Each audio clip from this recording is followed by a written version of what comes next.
jitihada zenu nazo zionyesha katika kulinda na kutetea haki za wananchi wote. TAWLA miaka 35 ya kutetea haki za wanawake na watoto. Haki haina jinsia.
Na mimi ninapoliona jengo hili, sioni jengo tu lenye rangi ni broken white wanaita na rangi zingine, lakini naona zaidi ya rangi.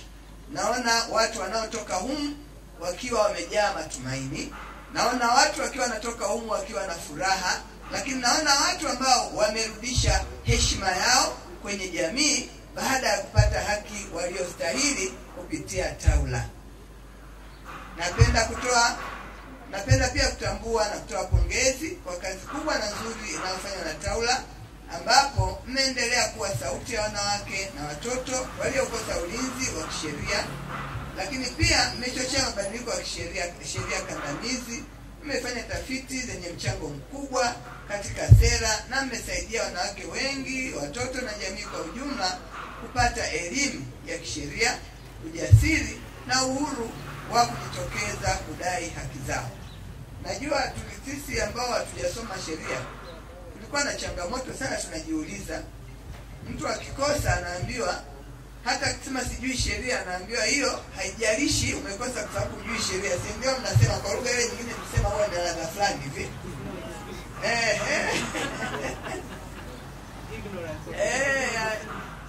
Yaani kutojua sheria haikupi hali ya kusamehewa au kutochukuliwa hatua kwa sababu ya kutojua sheria. Lakini tulikuwa tunasema, lakini hawa si wanajua kwa Watanzania hawajui sheria. Sasa kwa nini wanasema hivyo wakati wanajua Watanzania hawajui sheria? Lakini sasa kuandishwa kwa taasisi kama hizi TAWLA, unaona tunakuja na mchango mkubwa wa kuziba hilo gap ya wananchi wasiojua sheria mbele ya vyombo vya sheria. Kwa hiyo mmekuwa na mchango mkubwa. Hawa watu wakija pale anasema mimi nilikuwa sijui nimefanya hili, lakini akija kwenu anapata elimu ambayo kwa kweli imekuwa ni ombwe kubwa la wananchi wengi kutojua sheria. Imekuwa na mchango mkubwa sana kwa serikali. Tunawapongeza sana kwa niaba ya Watanzania wengine. Kazi hii haiwezi kufumbiwa macho. Leo mmedhihirisha kwamba taasisi inayojengwa juu ya maono, mshikamano na uadilifu inaweza kudumu na kuleta mabadiliko ya kweli katika wakati huu ambapo taifa letu linaendelea kuhimiza usawa, haki katika usawa wa kijinsia na maendeleo jumuishi, na mchango wenu hauwezi kuuzwa. Napenda pia kutambua kazi nzuri inayofanywa na Mheshimiwa Dr. Samia Suluhu Hassan, Rais wa Jamhuri ya Muungano wa Tanzania, wa serikali ya awamu ya 6, ambaye hakika ameweka mbele ajenda ya uwezeshaji wa wanawake na maboresho katika mfumo wa haki kupitia madawati ya kijinsia, maboresho ya sheria na ushirikiano na wadau kama TAWLA katika Mama Samia Legal Aid. Najua imekuwa maarufu sababu imesaidia wananchi wengi sana, lakini tunajua TAWLA imetoa wataalamu wameshiriki kikamilifu katika mpango ule. Tumeweza kuona matokeo chanya katika jamii. TAWLA mtaendelea na kazi nzuri ambayo mmekuwa mnafanya kwa kipindi chote katika utoaji wa huduma zenu katika nchi yetu ya Tanzania, lakini sisi mkoa wa Dodoma, na niwatakie mafanikio mema katika kuendeleza kazi hiyo kwa bidii kubwa. Nimefanya kwa miaka 35 bila kuchoka, lakini mimi leo kwa sababu nimezindua jengo jengo hili natamani liendelee kuwa matumaini, furaha na heshima kwa wanawake kama ambavyo nimesema, na Tanzania na Wanadodoma, lakini liendelee kukua, liendelee kustawi, liendelee kuimarika kupitia TAWLA, na TAWLA iendelee kuwa taasisi kubwa sio tu Dodoma, Tanzania, lakini duniani. Mungu aibariki sana.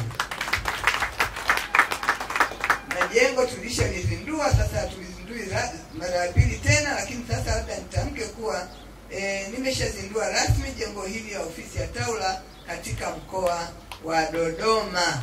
Asanteni sana na Mungu awabariki sana. Haki haina jinsia. Haya, twende tukaeneze injili. Haki haina jinsia, kila mtu atende haki. Jamhuri ya Muungano wa Tanzania, kazi iendelee.